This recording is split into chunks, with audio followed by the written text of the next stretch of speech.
Fans of horror movies are in for a treat. Today, your host is bringing you another graphic, R-rated horror film, 30 Days of Night. Why would a vampire movie be classified as an R-rated horror film? It's even been called the most terrifying vampire movie ever, because this overhead shot alone is enough to send shivers down the spines of countless movie fans. But its truly terrifying aspect is not the extreme violence and gore, but the oppressive and helpless atmosphere of terror. Imagine this. You are in a small, isolated town. It's a world of ice and snow, with only endless night and cold. You can't contact the outside world, and the darkness is filled with terrifying monsters. Feeling hopeless?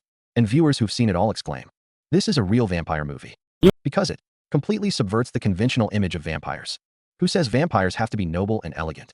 They are just a group of scruffy, zombie-like monsters, driven by instinct to hunt and kill humans everywhere. The story takes place in the northernmost part of Alaska, USA, in a town near the Arctic Circle, surrounded by 40 kilometers of ice and snow. Every winter, this place enters a 30-day polar night. Once the sun sets, the town's residents will face a month-long night. Soon, the next polar night is about to begin.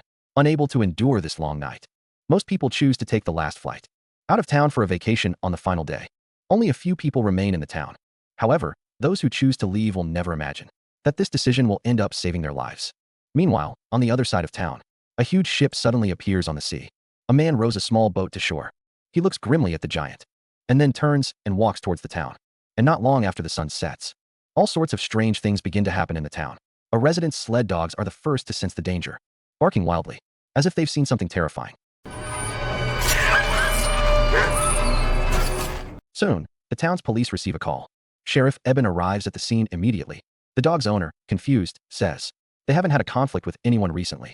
What kind of psycho for what reason would brutally kill cute dogs? Eben has no answer for this. He can only assure him that he will catch the culprit as soon as possible. However, one problem follows another. Another strange incident occurs at the oil refinery. Someone has sabotaged their helicopter, destroying important parts in a shredder. The bizarre events happening one after another give Eben a bad feeling.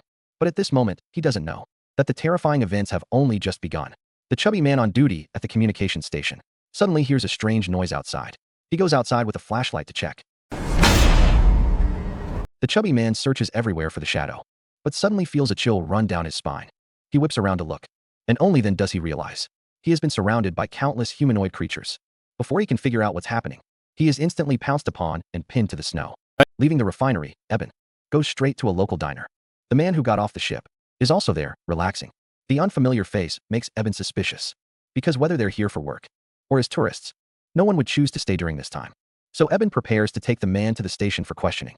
But unexpectedly, the man is uncooperative and even starts taunting him. Just then, a handgun is pressed against the back of the man's head. Seeing this, Eben seizes the opportunity to subdue him. The newcomer is none other than Eben's wife, Stella. Actually, due to family conflicts, the two have been separated for a long time. Stella works at the fire department. Today, she had planned to leave town, but she got into a car accident on the way to the airport and missed the last flight. She was forced to stay. Arriving at the police station, Stella sees her brother-in-law, whom she hasn't seen in a long time, and his grandmother, while Eben locks the man in a cell. Through his investigation, he discovers the man has no record of taking a flight. So he asks him how he got here and what his purpose is. Seeing the man remain silent, Eben doesn't continue the interrogation. After all, they have plenty of time now. But after hearing this, the man gives a meaningful smile. Meanwhile, another terrible thing happens. 3 workers from the refinery, on their way home from work, were about to play rock, paper, scissors to decide which house the female worker would spend the night at, when Gabe. Just as the two are yelling their co-worker's name, his body is suddenly thrown down. The female worker, terrified, immediately runs away. The next second, 2 terrifying figures appear behind a co-worker. His fate is easy to guess. And at this time, the people at the police station discover that the communication network has suddenly gone down. Unable to contact the communication station, Eben has no choice but to go and see what's wrong. But just then, the man suddenly speaks. Bar the windows. Try to hide. They are coming. This time, they're going to take me with them. All of me. Yeah, for all that I have done. Who are they? As soon as he finishes speaking, the entire town's power grid collapses. Luckily, the police station has a backup generator, so they aren't plunged into darkness. To find out the cause, Eben first goes to the communication station, but he finds the main door wide open, and the person on duty is nowhere to be found. He looks around and finds dried blood on the ground. Eben follows the blood trail forward, and to his horror, discovers that only the head of the man on duty remains. Realizing the gravity of the situation, Eben immediately rushes back, while using the radio to tell all residents to stay home, lock their doors and windows, and not to go outside. On the way, he encounters bewildered residents, telling those with generators to go home immediately, and those without to gather at the diner. Some want to know what's happening, but Eben can't answer them at the moment. They can only obey, and the couple who lost their dogs earlier are still grieving their pets' deaths, unaware that danger is approaching. A dark figure suddenly crashes through the window into their home.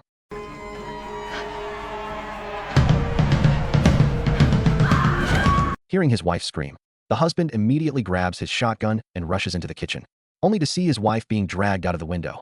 Although the husband chases after them immediately and grabs his wife's hand at the last second, the creature's strength is too great. He can only watch helplessly as his wife disappears into the darkness. Returning to the police station, Eben storms into the cell, angrily cuffing the man's hands. He obviously knows something. Otherwise, he wouldn't have said those strange things. However, when questioned, the man just keeps repeating one sentence. "You're all dead." His words make everyone there even more panicked. But right now, they don't even know what these things look like. To prevent more casualties, Eben decides to take the initiative. He's going to get Officer Billy, and then they will conduct a thorough sweep of the town, determined to find the killers. Worried for Eben's safety, Stella chooses to go with him, leaving his brother Jake and grandmother at the station. But on the way to Billy's house, Eben suddenly sees something flash by in front of them. Hearing this, Stella quickly slams on the brakes and gets out, grabbing binoculars to look ahead. "Get in the truck." "What? Get in the fucking truck." Stella has no time to explain and decisively drives the truck back the way they came. But that thing is as fast as lightning. In the blink of an eye, it jumps onto the roof of the truck and starts frantically attacking the vehicle. Eben fires a shot, but misses. At the critical moment, Stella slams on the brakes, finally using inertia to throw the monster off the truck. What the hell was that thing? The two don't dare to linger for a moment, leaving the scene without looking back. Shaken, they return to the main street, only to find the town is also under attack. Intermittent gunfire echoes around them. Suddenly, their grandmother's cry for help comes over the radio. Clearly, they are in danger too. But by the time the two anxiously return to the station, all they see is a floor covered in blood. Grandma and Jake are long gone. Eben immediately gets a bad feeling, but the man is still cuffed in the cell. Seeing Eben arrive, he says with a dejected look that he has been abandoned by them. They didn't keep their promise to let him join them. The man begs Eben to end his life, but Eben doesn't agree, just leaving him there to fend for himself. And that group of monsters finally reveals their true form. It turns out they are a group of starving, terrifying vampires. With a command from the vampire leader, they ruthlessly launch a merciless slaughter of the residents.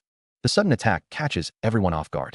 Whether hiding at home or trying to escape, no one can escape the vampire's clutches. Although many people have weapons for self-defense, it's still useless against the powerful vampires. A town that won't see sunlight for 30 days is undoubtedly the perfect hunting ground for vampires. Despair and fear envelop the entire town. Piercing screams are everywhere. The terrifying scene is like hell on earth. Fortunately, the diner is safe for now. The people hiding there have luckily survived. A short time later, Eben and Stella also arrive at the diner. To Eben's surprise, Jake is not dead. He also escaped to here. But Grandma was tragically killed. Eben doesn't have time to grieve right now, because this place will be discovered sooner or later. They must find a safer place to hide. Someone knows that a nearby house has an attic. The stairs are hidden, so they can't be seen from the outside. It's clearly an excellent shelter. Everyone agrees. But just in case, Eben decides to be the bait, to lure the vampires away, while an older man leads the others to the attic. Stella also unhesitatingly chooses to go with Eben. But not long after they drive off, they are spotted by a group of vampires. Several vampires lift the back of the car and flip the several-ton police car upside down. Just as the vampires have the two surrounded, at the critical moment, a snowplow suddenly charges over. It turns out to be the driver responsible for clearing the snow. The two seize the opportunity to climb onto the snowplow, once again escaping death. Watching the few people leave, the vampire leader doesn't choose to pursue them, because in his view, these people have nowhere to run. Sooner or later, they will be their food. When the three arrive at the house, the others have already hidden in the attic. Thinking of the horrifying scene of his grandmother being eaten alive, Jake is still shaken. After some discussion, they finally conclude that the monsters are the legendary vampires. And right now, the only thing they can do is stay in this attic, ration their limited supplies, and wait. Meanwhile, at the police station, the vampire leader himself finds the man in the cell. It turns out he made a deal with the vampire leader. The murdered dogs, the sabotaged helicopter at the refinery were all his doing. The purpose was to cut off the residents' hope of escape, cooperating with the vampire's attack on the town. And in return, the leader promised to turn him into an immortal vampire. At this moment, the man is moved to tears, thinking the leader is here to fulfill the deal. Little does he know that, having lost his usefulness. There is only one fate for him. A few days pass just like that. The long nights and endless waiting are torturing everyone. To make matters worse, the vampires start a house-to-house systematic search. This place will be exposed soon. Someone doesn't want to just sit and wait to die. He suggests they all escape the town together. After all, their food is running out. Even if the vampires don't find them, they will just die a slow death. Eben thinks he has a point. But without any means of transportation, escaping the town is clearly unrealistic. He remembers the utility room at the refinery is very secure. If they can somehow get enough supplies from the supermarket and hide in the utility room, they could survive until the end of the polar night. Of course, acting rashly would be suicide. So they have to wait for an opportunity, which is a blizzard that can cover their tracks. Time quickly flashes to the 7th day. The deathly quiet town is suddenly filled with piercing cries for help. A disheveled woman is seen walking down the street. She keeps shouting for help as she walks. The sound attracts the attention of Eben and the others. Someone wants to go and save her, but the sharp-eyed Eben notices something is wrong. Several vampires are hiding on the rooftops, quietly following her. It's clearly a trap they've set, aiming to lure out the survivors hiding in the dark. Seeing that the trick isn't working, the woman's fate is easy to guess. While the vampires are gathered together, Eben quietly sneaks outside. It turns out he had discovered a survivor hiding under a house. And he is the same poor man who lost his dog and had his wife dragged away by vampires. Learning that his foot is injured, Eben plans to take him back to the attic. But when he sees the man's face, he is instantly frightened and backs away. Blackened pupils and sharp teeth. The man has clearly been infected by the vampires. Although he still retains a shred of sanity at this moment, the bloodthirsty instinct still drives him, approaching step by step, afraid of attracting nearby vampires. Eben doesn't dare to shoot back. He's immediately pushed to the ground. Fortunately, the man gets tangled in the swing set's chains. Seeing this, Eben quickly grabs a nearby axe. And after a moment's hesitation, he brings it down hard. But the vampire's life force is incredibly strong. It only stops struggling after its head is chopped off. Exhausted, Eben returns to the attic and soon falls into a deep sleep. Now, only Stella is left to keep watch. But an old man can't take it anymore. He doesn't want to keep waiting. He plans to walk to the next town alone to get help. Seeing this, Stella quickly follows to stop him. Hearing the commotion, his son also rushes down to reason with him. Seeing his plan to leave thwarted, the old man changes his story and says he needs to use the bathroom. The two don't think much of it and agree. However, by the time they realize what's happening, he has already slipped out through the window. The son, of course, can't just watch his father go to his death. So despite Stella's protests, he follows him out. Hearing the noise, Eben rushes down to check. But it's already too late. But once outside, the son sees no trace of his father. In a panic, he starts shouting. The result is predictable.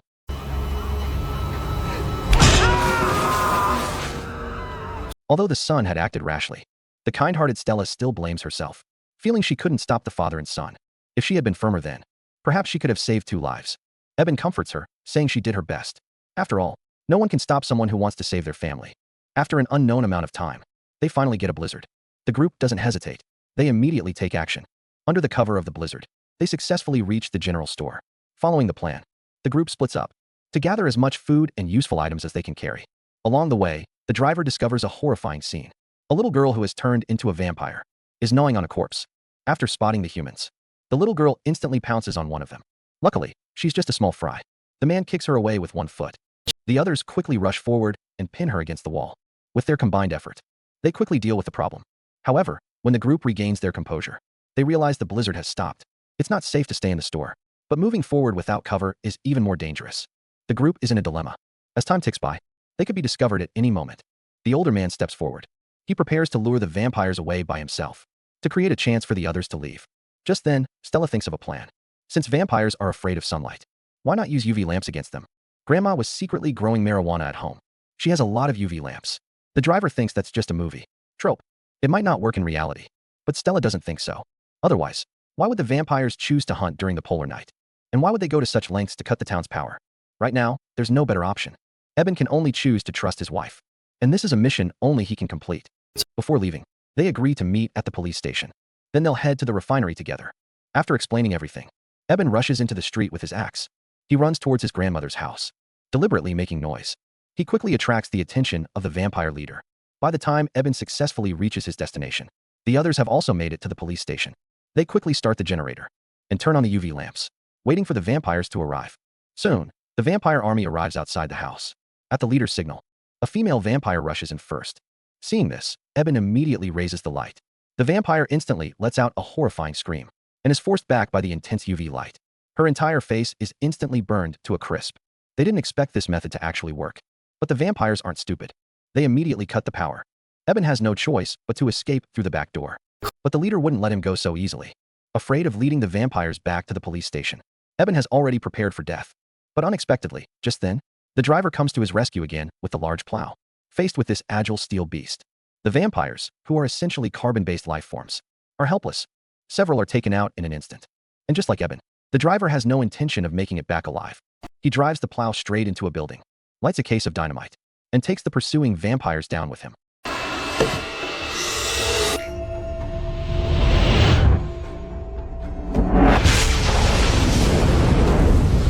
Watching the driver who saved him twice get blown to pieces, Eben is powerless. He can only return to the police station to regroup with the others. Before Eben can recover from his grief, more bad news arrives. The older man solemnly tells everyone that back at the store, he was accidentally bitten by the little girl. Because his body is already changing, for the safety of his companions, he has to confess. No wonder back at the store, he was willing to sacrifice himself. And now, the older man has only one wish. He hopes Eben can put him out of his misery. For the sake of the group, Eben can only choose to grant his request. With the older man's passing, only 5 of them remain. With no sign of another blizzard, the group holds out at the police station until the 27th day. With the polar night about to end, they only need to survive for 3 more days. But Eben sees, through the window, a flash of light from across the street. It seems a survivor is signaling for help. Eben immediately responds with a flashlight. The person signals back again. Based on the frequency of the flashes, he guesses it's likely Officer Billy. So, without a second thought, the 2 of them rush over. But when they enter the house, they see a devastated Billy sitting there. On the bed lie the bodies of his wife and child. It turns out that when the vampires started their mass slaughter, he fled his home with his family. During their escape, they were unfortunately attacked by vampires. Although he managed to survive and hide in this house, his wife and child were infected. So Billy had to harden his heart and kill them himself. He had planned to join his family in death, but as fate would have it, the last bullet jammed. Hearing this, the 2 immediately take Billy and leave the room. Once on the street, they realize the blizzard has arrived. But when they get back to the police station, they find the others are gone. It seems they took advantage of the blizzard to head to the utility room at the refinery. The 3 immediately head there too. But halfway there, the blizzard stops again. For safety, they have to find a place to hide. Just then, a little girl appears on the street. Despite knowing it's a trap set by the vampires, Stella, desperate to save her, rushes out and carries the little girl back. And just then, the vampires discover their presence. To cover their escape to the refinery, Eben unhesitatingly crawls out from under the building. But unexpectedly, Billy follows him out. The 2 immediately run in different directions, successfully drawing the vampires' attention. After successfully shaking off the pursuing vampires, Eben finally reaches the utility room at the refinery. There he meets Jake and the others. But he doesn't see his wife or the little girl. Soon, Billy also arrives at the utility room. He thought he had lost the vampires, but he didn't know one had followed him. Just as Billy is looking for Eben and the others, the vampire attacks him. By the time Eben and the others arrive, hearing the noise, Billy has already been bitten by the vampire. Eben tries to save him with an axe, but is kicked away by the vampire. The others see this and also rush forward, but they are still easily overpowered by the vampire. As Eben is in mortal danger, the severely injured Billy charges forward, using all his strength to push the vampire into the grinder. Although the problem is solved, Billy loses an arm. Worse, having been bitten, he will soon turn. Helplessly, Eben has to put him down with tears in his eyes. After the crisis is averted, they manage to contact Stella via radio. At this moment, she's hiding with the little girl under a car. The sub-zero temperature makes them shiver uncontrollably, and they are surrounded by vampires. They can't move an inch. The only fortunate thing is that it's only a few hours until sunrise. But the vampires won't just give up. They plan to use this time to eliminate all the remaining human survivors. The cunning vampires sabotage the oil pipeline, planning to burn down the entire town, and the residents hiding inside, making everything look like an accident. Because only then will humans not discover their existence. And if anyone tries to escape the fire, they will be killed by the vampires waiting outside. As the fire grows larger, threatening his wife and the little girl's safety, Eben makes a bold decision. He finds a syringe, draws some blood from Billy's body, and injects it into himself. Eben wants to turn himself into a vampire, using a vampire's strength to save them. Through careful observation, he knows that after a human turns, there's a period where they still retain their consciousness. This is the only way he can think of right now. As the blood spreads through his body, Eben quickly feels his body changing. There's no time to lose. He immediately goes out to the street, wearing a hat, and slowly walks towards the vampires. The vampire leader instantly senses something is wrong, and signals his underlings to back off. He's going to personally deal with this one, this anomaly who turned into a vampire, without his permission, and show his underlings how it's done. At first, Eben can rely on the element of surprise to hold his own against him. But in the end, experience wins out. As the vampire leader gets serious, Eben is quickly beaten and unable to fight back. However, his goal isn't to defeat the vampire leader. He just needs to buy time for his wife to escape. And the arrogant vampire leader doesn't take him seriously at all, treating the whole fight like a game. Clearly, he's absolutely confident in his own strength, believing a newborn is no match for him under any circumstances. But just as he's about to end this farce, Eben finds an opening and turns the tables with one punch. Seeing their leader get taken out, the other vampires don't dare to approach.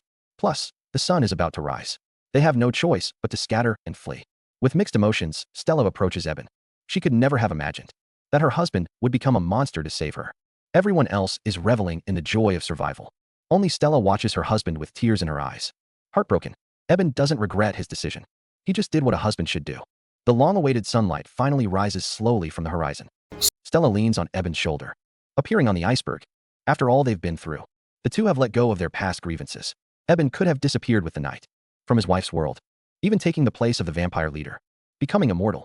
But he chooses to spend his last moments. 艾宾找到机会，一拳完成了反杀。看到老大把自己浪没了，其他吸血鬼也不敢上前。再加上天马上就要亮了，他们只能选择四散而逃。史黛拉情绪复杂的来到艾宾跟前，她无论如何都想不到，丈夫竟然会为了救自己变成怪物。其他人都沉浸在劫后余生的喜悦中，只有史黛拉眼含热泪地看着丈夫痛心不已。艾宾没有后悔自己所做的决定，她只是做了一个丈夫该做的事情。久违的阳光终于从地平线缓缓升起，史黛拉依靠着艾宾的肩膀出现在冰山之上。经历了这么多事情，两人也放下了心中的芥蒂。艾宾本可以跟随黑夜一起消失在妻子的世界，甚至取代吸血鬼首领的地位，从此永生不死。可他却选择在最后的时间陪在妻子身边。